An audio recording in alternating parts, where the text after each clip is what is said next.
passando aqui onde sentimos a tua presença. Meu Senhor, agora neste momento eu te peço que tu continues a abençoar o teu servo Romel.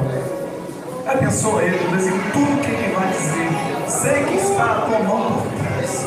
Diz, ó Deus, aquilo que precisamos ouvir nessa noite, porque sabemos, ó Deus, que tu estás aqui, Senhor, falando aos nossos corações. Muito obrigado, Senhor, já que temos a certeza de que tua bênção já está sobre ele, em nome de Jesus. Meus irmãos, é com muita alegria que eu os cumprimento com a paz do Senhor. A paz do Senhor, igreja. Quero convidar a igreja para abrir as nossas Bíblias comigo. Segundo livro dos Reis, capítulo de número 5. Segundo livro dos Reis, capítulo de número 5. Enquanto você localiza aí na sua Bíblia, eu quero ser grato ao Senhor pela vida do pastor desta igreja, pastor Castro, que tem sido um canal de Deus para a minha vida, desde quando nós estávamos juntos ali na sede, ele como coordenador de missões, juntamente com sua esposa, e em todas as congregações que o Senhor tem ido, que o Senhor tem me honrado, e dado a confiança de ministrar a igreja que o Senhor confiou. É um prazer estar aqui com o Senhor. Aos obreiros que estão na minha retaguarda, presbítero Antônio, meu amigo Osvaldo, pastor Mano, o novo varão cantor aqui, meu amigo Genival Neves, do canal Genival Neves. Eu não poderia deixar de louvar a Deus pela vida do Joilson, correto? Joilson foi o canal de Deus para que nós estivéssemos aqui. Ele viu que eu sou ruim às vezes de responder no WhatsApp, ele me apertou um pouco e deu certo. Varão também, José Gilson, acho que é a primeira vez que a gente esteve aqui, acho que foi o Senhor junto com o Joilson que fez a ponte para que nós estivéssemos aqui. Eu me sinto muito feliz nesta noite poder ver o crescimento que Deus tem dado a esta igreja, não só crescimento geográfico, mas crescimento em almas. O reino do Senhor tem sido pregado aqui neste lugar e as almas estão sendo acrescentadas. Mas, meus irmãos, sem perda de tempo, se eu fosse glorificar a Deus e agradecer pelo que Ele tem feito na minha vida e na vida dos irmãos, eu passaria a noite aqui agradecendo, porque grandes coisas o Senhor tem feito por nós, por isso nós estamos alegres. Vamos ao que interessa. Segunda Reis, capítulo 5, versículo de número 1. Eu ia pedir só que me desse um pouquinho de retorno, porque minha garganta está um pouco inflamada. Eu estou com medo de ficar sem voz aqui. O versículo de número 1 diz assim: Ora, Naamã, capitão do exército do rei da Síria, era homem notável diante do seu Senhor e honorável, porque pelo seu intermédio o Senhor havia concedido o livramento a si. E ele também era um homem poderoso e valente, porém era leproso. E os sírios haviam saído em companhias e haviam trazido cativa da terra de Israel uma pequena criada, e ela servia a esposa de Naamã. E ela disse à sua senhora: Oxalá que o meu senhor estivesse com o profeta que está em Samaria, porque ele o recuperaria da sua lepra. E um entrou e contou ao seu senhor, dizendo: assim e assim disse a criada que era da terra de Israel. E o rei da Síria disse: vai lá, vai, e eu enviarei carta ao rei de Israel. E ele partiu e levou consigo 10 talentos de prata, 6.000 pedaços de ouro e 10 mudas de veste. E ele trouxe a carta até o rei de Israel, dizendo: agora, quando esta carta chegar a ti, eis que com ela enviei-te na mão, meu servo, para que possas recuperá-lo da sua lepra. Sucedeu quando o rei de Israel leu a carta que ele rasgou as vestes e disse: sou eu Deus, para matar e fazer viver, para que este homem verdadeiramente envie-me um homem para ser recuperado da sua lepra. Porquanto considerai, insisto convosco e vejo, como ele busca contenda contra mim. E assim sucedeu que quando Eliseu, o homem de Deus, ouviu que o rei de Israel havia rasgado as suas vestes, ele enviou um mensageiro ao rei, dizendo: por que rasgaste as tuas vestes? Deixa que ele venha até a mim, e ele saberá que existe um profeta em Israel. E você diz amém. Amém. Meus irmãos, o segundo livro dos Reis, ele é conhecido por ser um livro de transição ministerial ou transição profética. E eu digo isso com o intuito de passar a ideia para os irmãos que, na minha humilde opinião, o encargo que Eliseu teve foi muito maior do que o encargo que Elias teve. Porque Elias é um profeta que pega uma casa bagunçada e põe a casa em ordem. Ele derruba os altares de Baal. Ele profetiza dizendo que não iria mais chover, que haveria uma seca. Ele profetiza sobre o fogo e o fogo desce. E com isso, no capítulo 18 de 1 Reis, o texto diz que com todos esses feitos do profeta Elias, o povo acaba se prostrando sobre os seus rostos e confessando que só o Senhor era Deus daquela nação. Já o encargo ministerial de Eliseu é um pouco diferente, porque enquanto Elias tem a missão de pegar algo bagunçado e pôr em ordem, o encargo de Eliseu é dar sequência àquilo que Elias já fez. E eu acredito que a maioria aqui concorda que você assumiu a casa bagunçada. Às vezes, para quem está de longe acha que assumir a casa bagunçada é mais fácil do que dar sequência a um trabalho bem feito. Mas quem assume, quem substitui, entende da responsabilidade que é você encontrar um altar em ordem, uma casa de Deus em ordem, um profeta que deixou um monte de diretrizes, um profeta que foi usado por Deus, e agora você ter a incumbência, você ter a responsabilidade de substituí-lo. E não é substituir de qualquer forma, não é substituir a meia boca, é substituir no mínimo a mesma altura. E isso é tão verdade que na Bíblia, quando a gente olha para a história de Josué, a gente percebe quando Deus seleciona Josué para substituir Moisés na missão de trazer o povo para dentro da terra prometida. O texto apresenta em Josué capítulo 1 um Josué que está apático, um Josué que está com medo e ansioso, porque ele sabe da responsabilidade que é substituir alguém que foi usado por Deus como Moisés foi. Então no capítulo 1 Deus vai encontrar um Josué que é moço, um Josué que é menino, um Josué que está ansioso e preocupado. E nada melhor do que ouvir de Deus o que Josué ouviu em momento de aflição. O Senhor percebe que Josué está ansioso e com medo, e ele vira para Josué e disse: ei, esforça-te e tem bom ânimo, porque assim como eu fui com Moisés, eu serei contigo. Era Deus dizendo para ele: fica tranquilo, porque quem está lhe capacitando para substituir este homem sou eu. Então, eu preciso que os irmãos entendam que Eliseu está com uma missão pesada. E é por isso que o objetivo de Eliseu nunca foi, na verdade, ter o que Elias teve. Ele nunca quis ser o que Elias foi. Quando Elias fala: o que é que você quer? Pede o que tu queres. E se eu for achado, ou se você for achado comigo, quando o Senhor me arrebatar, assim será feito segundo a sua palavra. Eliseu não disse: eu quero ser igual a você, eu quero pregar como você prega, profetizar como você profetiza. Ele disse: Elias, eu não quero ter o que você tem, eu quero ter o dobro daquilo que Deus lhe deu.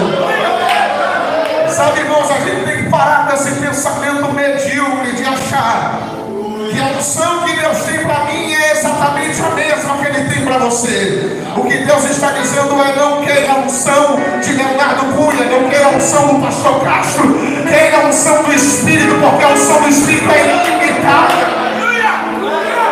Então muitas vezes nós estamos limitando o agir de Deus, porque nós queremos ser exatamente igual aos nossos antecessores.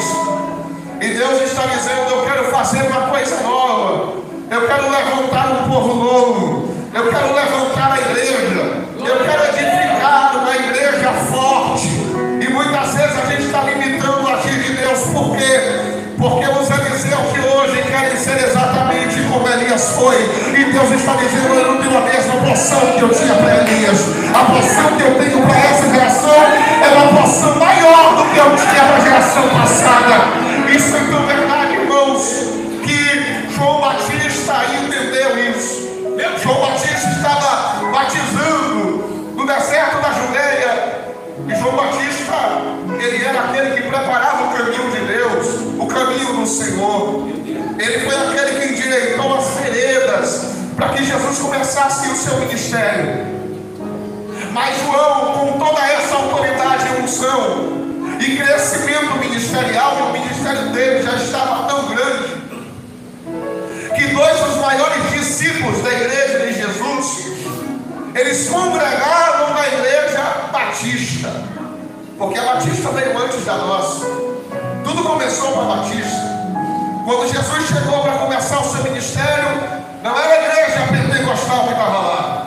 A igreja que estava lá era a igreja batista. E quem era o pastor da igreja era João Batista.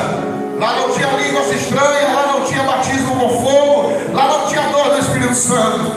E o que é que tinha lá? Tinha apenas um doido vestido com a roupa diferente, comendo comida diferente, e o doido carregava a mensagem. E a mensagem era: arrependei-vos, raça de víboras, porque a ira de Deus se aproxima. E o Senhor vem com a pá e a eira, e Ele vai varrer a eira. Escute, a igreja batista estava lá, e André e Pedro congregavam lá. Mas o texto diz que de repente, quando João Batista está batizando, Jesus aparece no meio da multidão, e João para de chamar o povo de cobra, e ele exclama dizendo: eis aí o Cordeiro de Deus que tira o pecado do mundo. Escute! Certa feita, quando chegaram para João e falaram: João, você não se incomoda que aquele Messias que você batizou está batizando mais gente do que você? Mas o texto diz que eles falaram isso com mentira, porque quem batizava não era Jesus, quem batizava eram os discípulos. O texto diz que João olha para eles e diz para eles: não, vocês não entenderam o que é evangelho. Vocês não entenderam que aquele que vem após a mim é mais poderoso do que eu. Uma coisa que a minha geração precisa entender e aprender e respeitar: a geração que vem após a nossa não terá a mesma unção que a nossa geração teve. A unção que ela terá será dobrada, será maior, será uma unção extraordinária.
muito. E para os 3 lugares que ele vai, ele fala a mesma coisa para Eliseu: fica aqui que eu vou ali. Porque ele sabia que se Eliseu estivesse lá na hora, ele não poderia recusar a porção dobrada. Olhe para cá. Ele falou: fica aqui que eu vou ali. Eliseu falou: não, estou colado com você. Fica aqui que eu vou ali. Não, estou colado com você. Fica aqui que eu vou ali. Não, estou colado com você. Eliseu, filha, vou atravessar o Jordão. Irmão, esse negócio de atravessar o Jordão, aleluia, para mim foi para colocar medo de Eliseu. Porque se eu tivesse no lugar de Eliseu, eu ia falar: rapaz, vim para julgar, beleza, posso voltar a pé. Vim para Jericó, beleza. Agora, atravessar o Jordão, se Deus arrebatar ele do outro lado, como é que eu vou voltar? Mas Eliseu queria tanto aquilo que ele falou: se é para atravessar, a gente atravessa. Mas o que é que vai ser na volta? Na volta, Deus proverá. Eles atravessaram para o lado de Deus. Eu tenho para mim que Elias não queria dar a unção.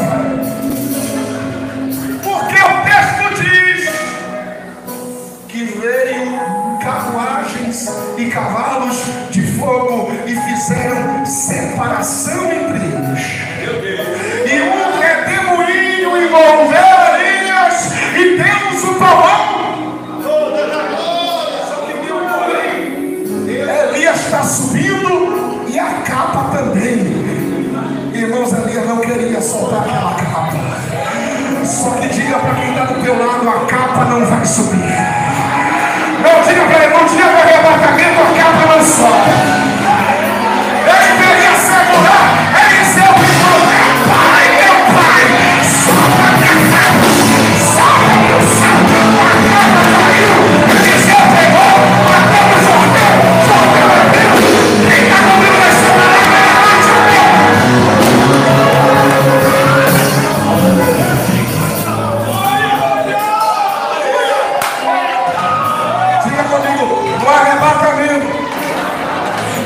No arrebatamento, os dons não sobem, ministério não sobe. Até o texto diz, pastor Hugo ensina aqui, que o arrebatamento é o fim da nossa fé, porque a fé é a certeza das coisas que não se veem. Quando a igreja for arrebatada, não precisa mais de fé. É o fim da nossa fé, é o arrebatamento. Ou seja, dom não sobe, ministério não sobe, cadeia não sobe, título não sobe. Vou ficar até você entender: título não sobe, cadeia não sobe, microfone não sobe, instrumento não sobe. Segura, segura, segura. Porque fica um monte de crentes brincando por isso aqui, ó. Brigando para sentar na cadeira, brigando pelo microfone. Para que você está brigando pelo aquilo que você não vai levar? A Bíblia diz que quando vier aquilo que é perfeito, tudo isso vai passar, mas sua nova fé acontecerá.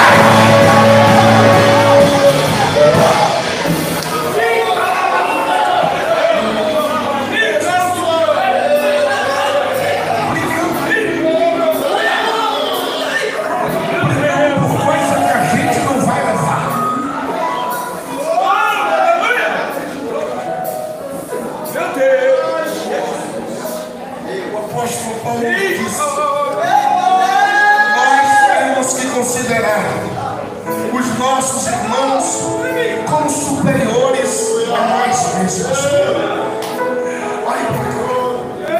A nossa briga aqui não é para saber quem foi o melhor pregador no dia da festividade. Irmão, se quando eu terminar de pregar, você tiver um elogio para me fazer, eu te digo uma coisa: não me elogie, não diga que eu preguei muito. Porque escute, o homem pode se desviar de um murro, ele pode se desviar de uma bala, ele pode se desviar de uma facada, mas se tem uma coisa que o homem não consegue se desviar, é de um elogio. O elogio derruba qualquer um. Escute uma coisa: A nossa briga aqui não é para saber quem prega mais, quem canta mais, quem fez mais, qual foi o melhor dia, qual dia teve mais almas. Irmão, se o dia que tiver mais almas foi o dia dos senhores, não é porque é dos senhores. Se foi pela senhora, não é pela senhora, é porque a igreja orou em Deus, deu crescimento à obra.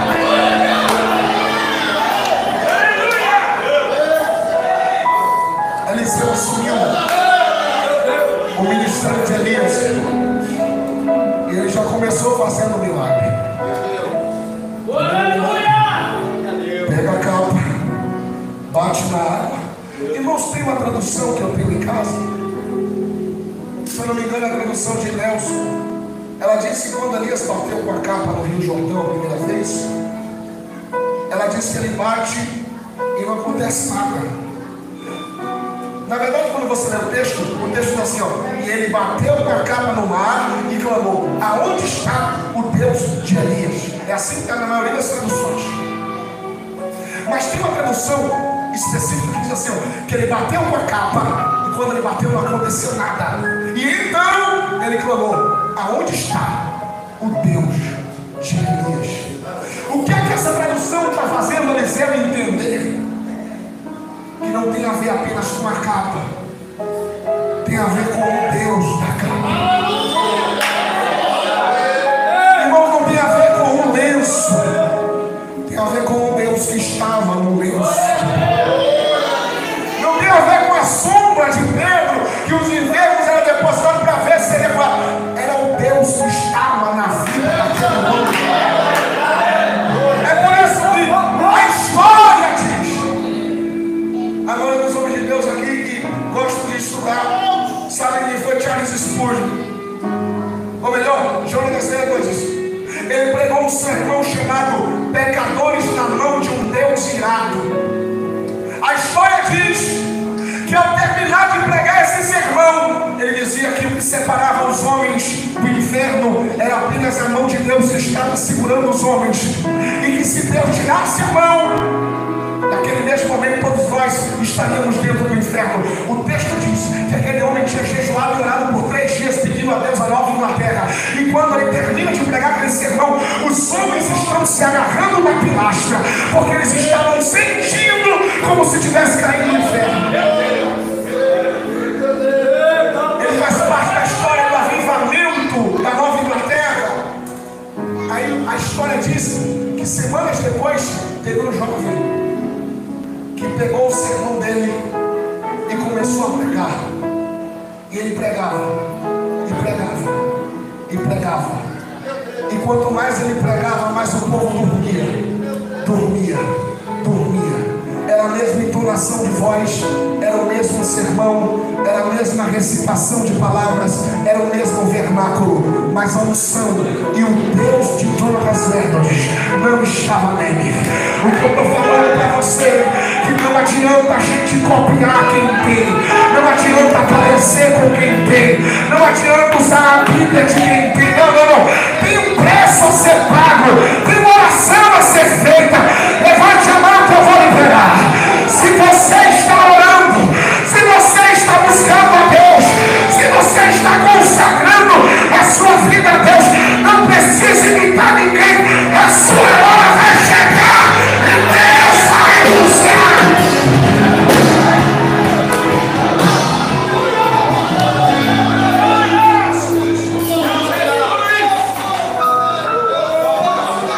Mas eu vou para encerrar. Eliseu ficou conhecido internacionalmente. Ele não está conhecido só em Israel, ele já é profeta das nações, porque a fama dele chegou na Síria. E na Síria o que está acontecendo? Aqui eu paro de pregar. O texto diz que tinha um homem na Síria que era capitão do exército do rei da Síria. O texto diz que ele era um homem poderoso e valente. O texto diz que ele era honrável, notável, honorável e mais. E por intermédio de Naamã, o Senhor concedeu livramento ao povo da Assíria. Escute, escute. Eu estou falando de alguém que era da Assíria, um povo inimigo, um ferrenho do povo de Deus, mas ao mesmo tempo alguém que é usado por Deus, mesmo estando na Síria. Porque o texto diz que ele é poderoso, valente, honorável, notável e usado por Deus para conceder livramento. Só que no final do texto tem lá uma vírgula e tem um porém. E o porém diz assim: porém, olha para cá, porém ele era leproso. Ele era o quê? Ele era o que, igreja? Leproso. Aí sabe o que a gente aprendeu sobre Naamã? Olha para cá, a gente pegando sobre Naamã, e não tem nada de errado, porque a exegese pode ser feita de diversa forma. Olha para cá. O que adianta ter patente? O que adianta ser usado? O que adianta a armadura se por dentro está leproso?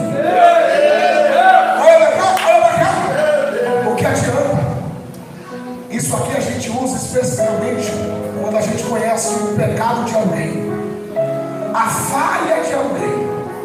O que adianta pregar leproso? Quando já ouviu essa frase, diga amém.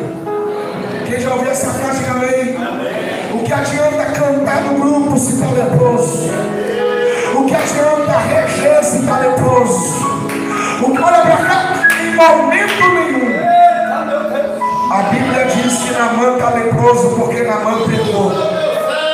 Em momento nenhum a Bíblia diz que Naamã está leproso porque Naamã traiu a esposa. Muito pelo contrário, a Bíblia apresenta como sendo homem de família, porque ele ouve a esposa dele dizendo que em Israel havia um profeta. Em momento nenhum o texto apresenta a lepra de Naamã sendo recebida por conta de um pecado ou de uma brecha que ele deu. A lepra é uma doença contagiosa. E é verdade e fato que no Velho Testamento a lepra era um tipo do pecado, mas nem sempre que o Velho Testamento está falando de lepra está se referindo ao pecado. Assim como o sangue de animais no Velho Testamento se referia ao sangue de Cristo derramado na cruz, mas nem sempre que fala de sangue está falando do sangue de Cristo, porque tem muito sangue oferecido a deuses falsos. Mas olha para cá, o que eu quero fazer você entender é o seguinte: que enquanto Naamã era usado por Deus para dar livramento, não faltava gente para estar do lado de Naamã.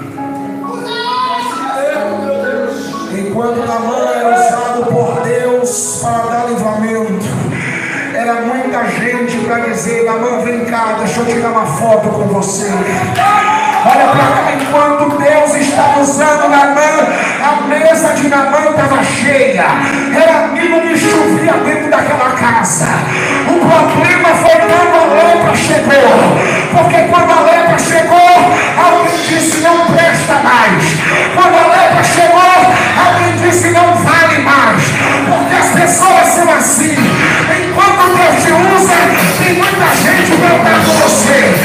Enquanto Deus te usa, joga a mensagem, mas é no dia da dor, é no dia do luto, é no dia da prova que você vai saber quem está com você e quem não está, quem é e quem não é.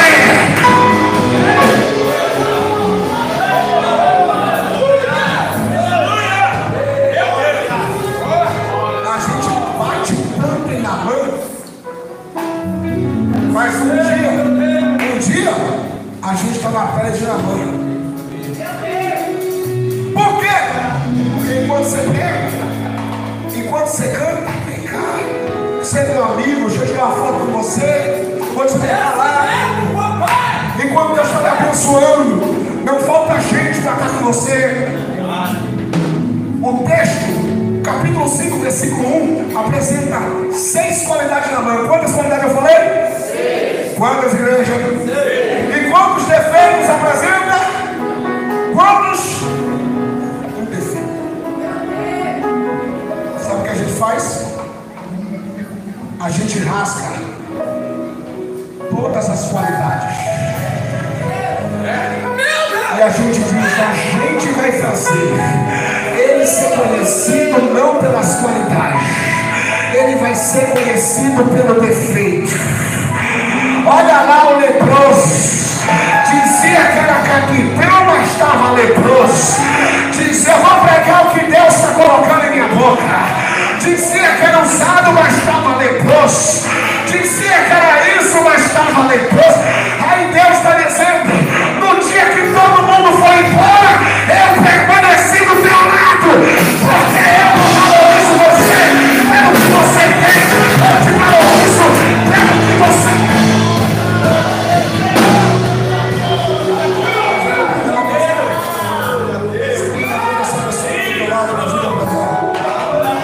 Diga para ela, as pessoas, não diga para o moleque das pessoas, só vão te valorizar enquanto você fizer, enquanto você ser, enquanto você tiver.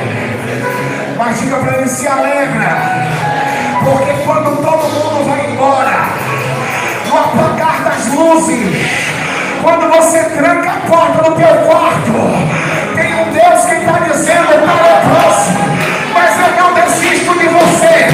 Está leproso, mas eu te amo. Está leproso, mas é meu filho. Está leproso, mas eu vou curar. Está leproso, mas eu vou perdoar.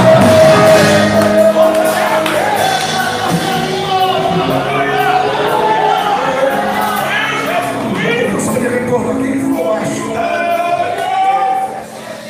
Você parece com Naamã, porque enquanto Deus lhe usava, estava assim de gente atrás de você. Enquanto Deus lhe honrava, não faltava gente ligando, dizendo, vem aqui na minha casa. Oh, meu amigo, meu parceiro, minha parceira, você é fechamento.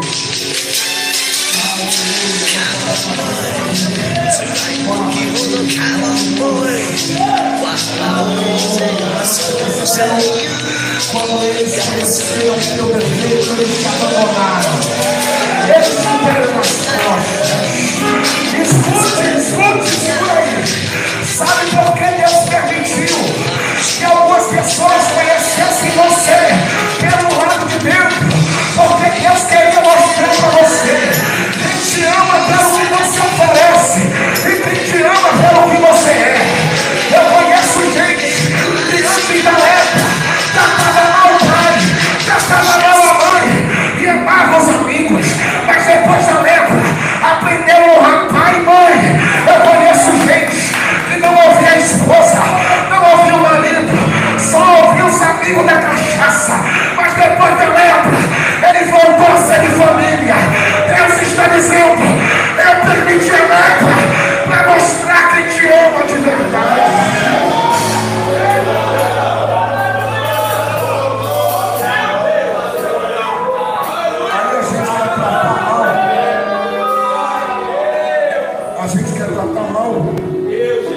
Conhece nossos defeitos e ainda assim permanece do nosso lado. E a gente quer tratar bem quem conhece o defeito das costas depois disso. Sabe por que as pessoas dão as costas para você quando elas conhecem o defeito? É porque elas acham que o teu defeito é maior que o dela. Mas todos nós somos como um Naamã. Aleluia! Naamã era leproso e ele só ficou limpo depois que ele mergulhou 7 vezes. Eu vou além. Nós somos como Mefibosetes na mesa de Davi. Davi disse: Ziba, meu amigo Jason, tem alguém na casa de Saul que eu possa honrar a minha palavra e abençoar? Ele não perguntou se tinha defeito, não perguntou se tinha falha, não perguntou se era coxo, não perguntou se era manco, mas sempre tem alguém que quer falar aquilo que não perguntaram para ele. Aleluia. Ele disse: tem um, mas está leproso, tem um, mas é coxo dos pés. Parece que eu vejo Davi dizendo: mas eu não perguntei se tinha defeito. Chama ele coloca na minha mesa porque eu vou honrar. Todos nós somos como Mefibosete na mesa de Deus. Como assim, pregador? Irmão, se você chegar em um restaurante e todo mundo estiver sentado na mesa, você consegue identificar quem é paralítico e quem não é? Sim ou não? Por quê? Porque a mesa, todos nós somos Mefibosete na mesa de Deus. Fora da mesa, o defeito está à mostra. Aí Deus pegou você lá no fundo, lá no mundão, lá no lixo, lá no monturo, lá no pó. Deus teve gente que Deus foi buscar numa rocha. Não pegou, então leva eu, todo leproso. Aí Deus falou, tem gente que não gosta de você, mas eu fui com a tua cara. Deus pegou você, lavou você com a palavra, te batizou com o Espírito, pegou você e colocou na mesa. Fora da mesa, todo mundo conhece teu defeito, mas na mesa não, porque a mesa esconde o teu defeito.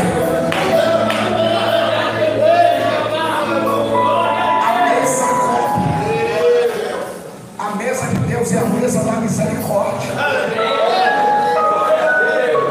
Na mesa de Deus não tem lugar para se assentar como juiz. Tem lugar para se assentar como alguém que precisa de perdão.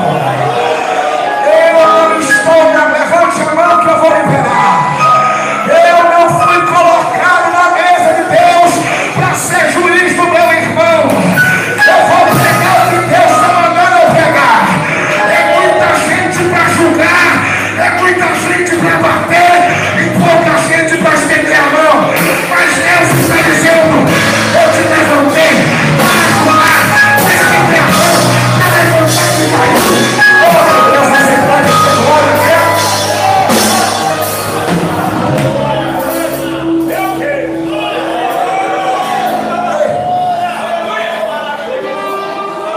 Eu lembrei essa mulher.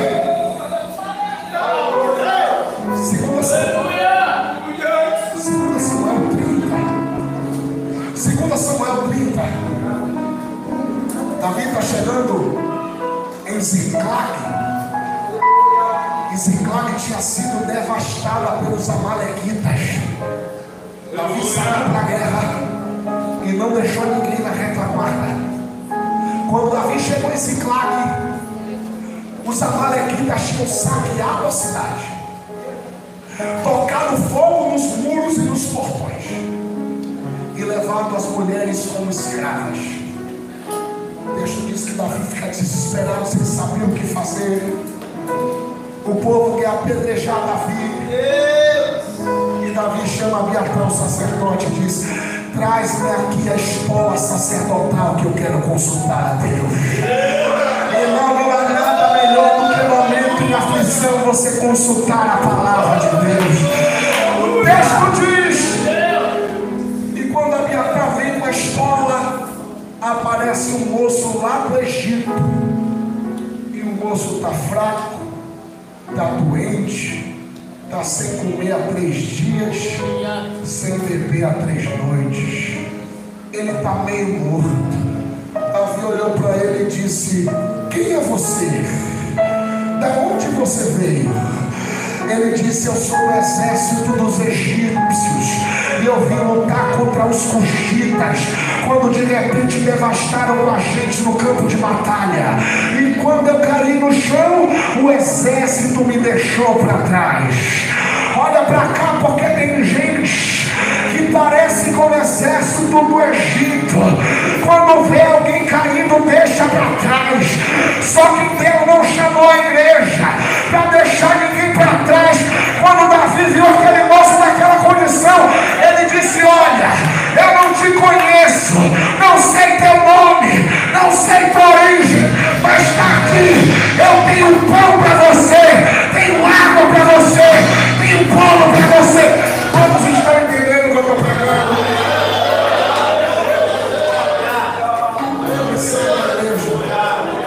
A missão da igreja é cuidar de todo mundo e não deixar ninguém para trás. Escute, sabe para Naamã por ele estar ferido na guerra. Eu não vou mentir, eu já julguei muita gente por conhecer o defeito. Até o dia que eu precisei de misericórdia.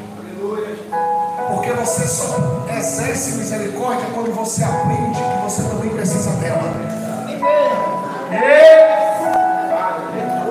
Enquanto a gente não precisa de misericórdia, a gente é mestre em julgar a causa dele. É assim mesmo, meu Deus. Mas no dia que a gente está na cadeira do réu, e é a gente que precisa de misericórdia, a gente aprende o significado do que é compaixão, se colocar no lugar do outro. Olha para cá, a gente diz: Naamã está leproso e na guerra, está cantando e na guerra, está pregando, mas você já parou para olhar o outro lado da moeda? Porque ele está ferido, tinha tudo para estar em casa, até porque a guerra não era da família dele, a guerra era da nação dele. Ele tinha tudo para jogar tudo para cima, mas ainda assim, mesmo ferido, machucado, quase morto, leproso, ele está dizendo: eu estou ferido, mas eu vou para a guerra. Pega na mão de alguém, pega na mão de alguém, pega na mão. Me ajude a pregar. Diga para ele tudo que o diabo queria. Balança ele na cadeira, diga para ele tudo que o diabo queria. Era ver você essa hora, em casa, naquele quarto frio, na cama escura, se lamentando. Mas olha para cá, você chegou aqui na condição de Naamã. Como? Eu estou ferido, mas eu estou na guerra. Eu estou ferido, mas eu estou lutando.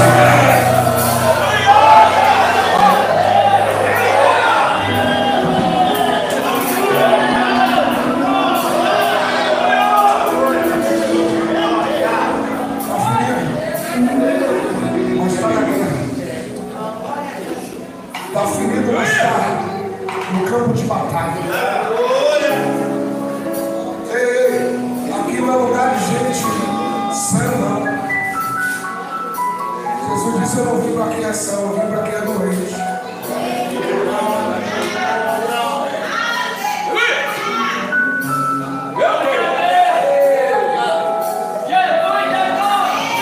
A gente julga a lepra de Naamã porque a gente acha que a nossa é melhor que a dele.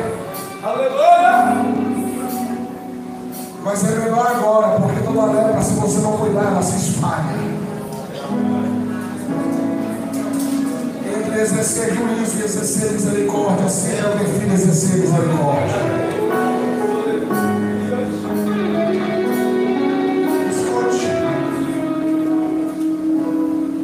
Quando a mulher de Naamã ficou sabendo que Israel tinha um homem de Deus, o profeta, ela disse para a menina, ela disse para o rei.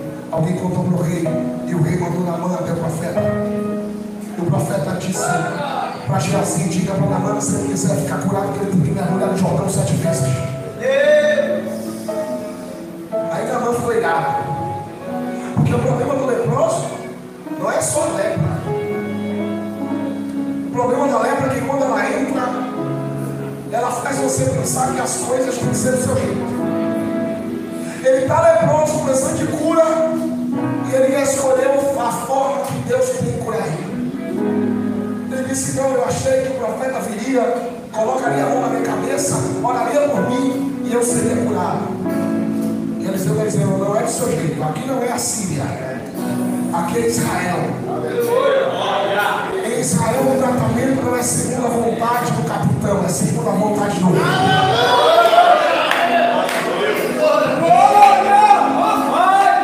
O rei falou: mergulha no Jordão 7 vezes. O texto diz que ele mergulhou 1, 2, 3, 4, 7. E na 7ª vez, uma coisa foi revelada. O que é o pregador? O texto diz assim, ó, pastor Castro: e a pele de Naamã voltou a ser como era. O que é que o texto está revelando, gente? Porque quando o texto diz que Naamã, porém leproso, o texto está entendendo Ele é, diga comigo, leproso. Mas quando o texto diz assim, ó, a pele voltou a ser como era antes. O texto está mostrando para a gente que ele não era leproso. Ele estava leproso.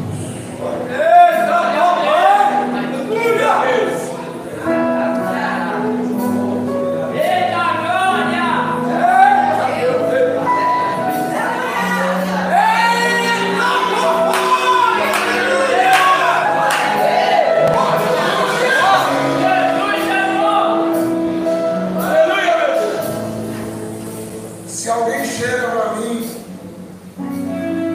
e diz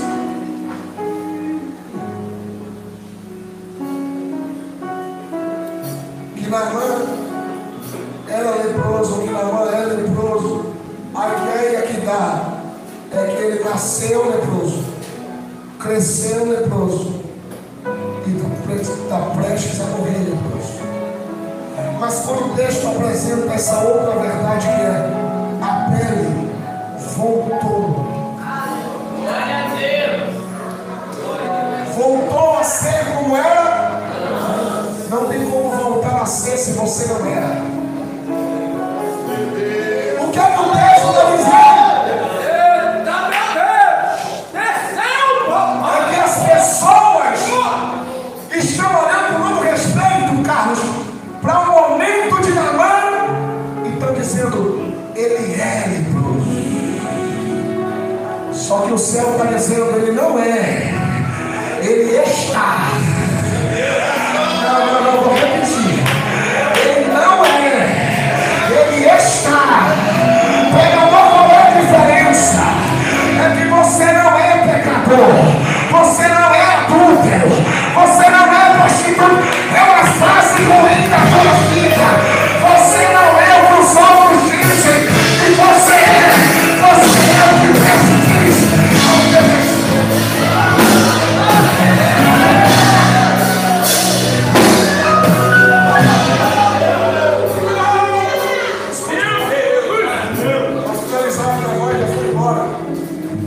Sabe o que acontecia quando o leproso era curado em Israel? Você lembra quando Jesus curou o leproso? Jesus curou 10 leprosos uma vez só, não isso? 10. Quantos voltaram a obedecer? 10 foram curados. Quantos voltaram a obedecer? A primeira lição que Jesus está ensinando é: nunca faça algo para alguém esperando receber algo em troca. Evangelho não é olha aí, meu Deus! Quando Jesus falou aqueles homens, ele deu a mesma instrução para todos. Qual foi a instrução? Se apresentem ao sacerdote. Irmãos, Jesus tinha certeza que tinha curado, sim ou não?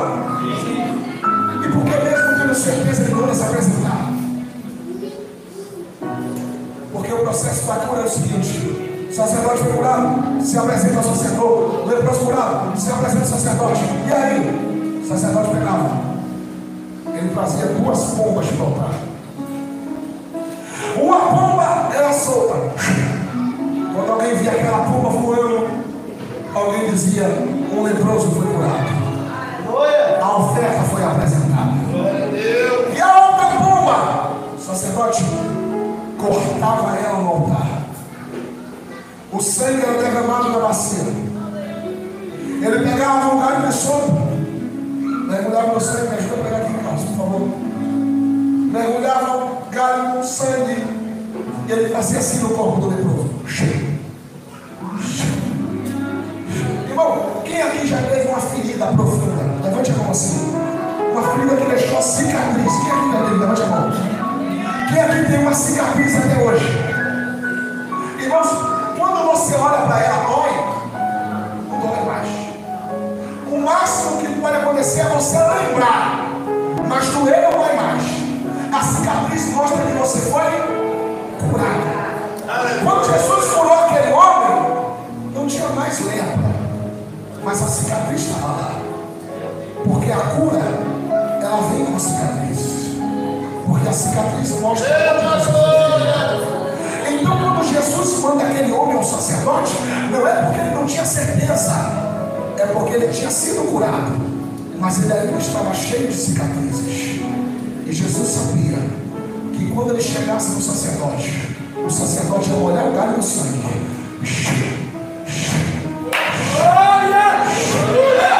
Olha, tem lepra para vocês.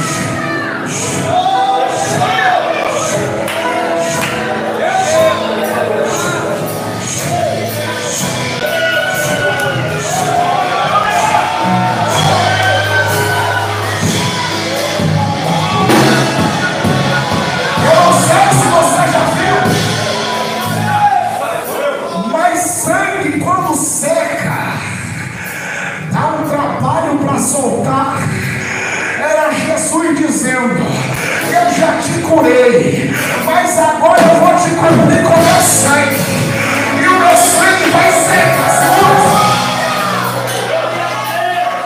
e o meu sangue vai secar.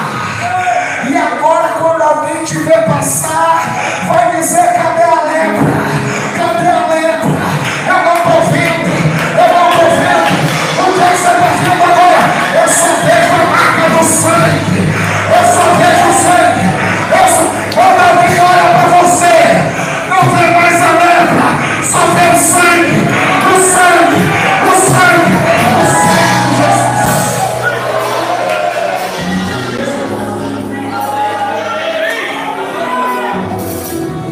Jesus seus bênçãos com você. Todos nós chegamos na igreja cheio de lepras. E as pessoas olhavam para você e diziam: ué, o cachaceiro está na igreja? Eu não dou 3 dias para ele voltar para a cidade dele. É assim mesmo. Eu não dou uma semana para ele voltar para o sindicato. Ué, o Zé Broquinho está na igreja. Eu não dou uma semana para ele voltar a cheirar, a fumar. Está na igreja para se esconder. Sabe por que as pessoas falavam isso no começo?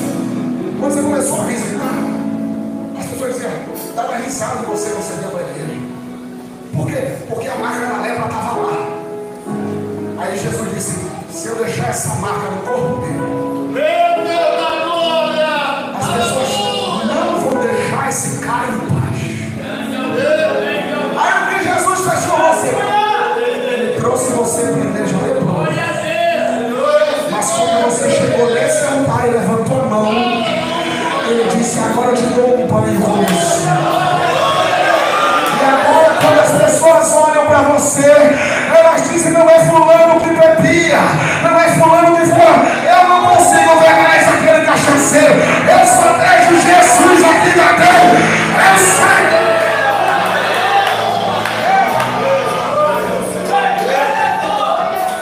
Que Deus abençoe a igreja. Eu queria saber se no nosso meio tem alguém que deseja essa noite ser envolvido pelo sangue.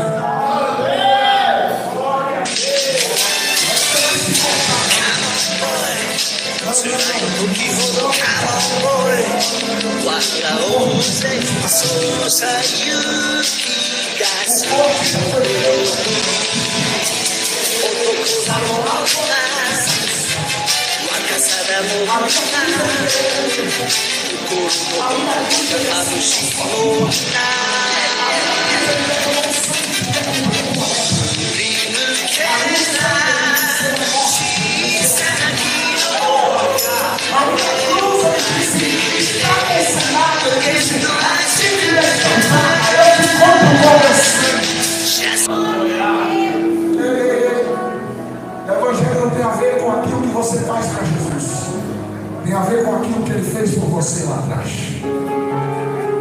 Ele já garantiu salvação, vida eterna.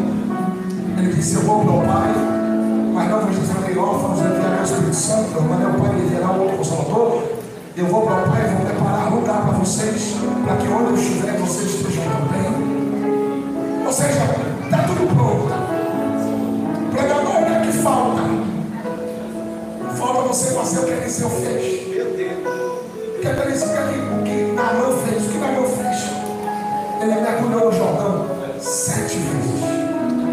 Pregador, mas cadê a piscina aqui na igreja? Não, você não entendeu. Agora não tem Rio Jordão, agora o rio aqui é o Rio de Deus. É o rio que Ezequiel viu, capítulo 47.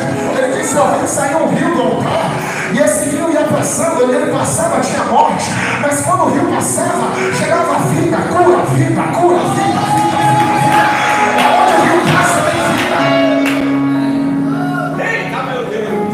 Ele disse pra mulher assim para ele: mulher, se você beber da água que eu te der, você nunca mais volta a desejo. Porque a água que eu te der vai gerar no seu ventre uma fonte, e essa fonte vai jogar para a vida.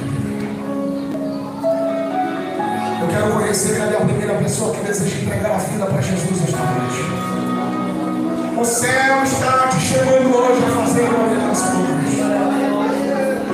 O Senhor te convida hoje. Ele quer perdoar os seus pecados. Você precisa de arrependimento. Você precisa ser lavado pelo sangue de Jesus. E Jesus está te convidando hoje. Aonde está a primeira pessoa que deseja hoje fazer uma aliança com Ele? Dá um sinal com a sua mão.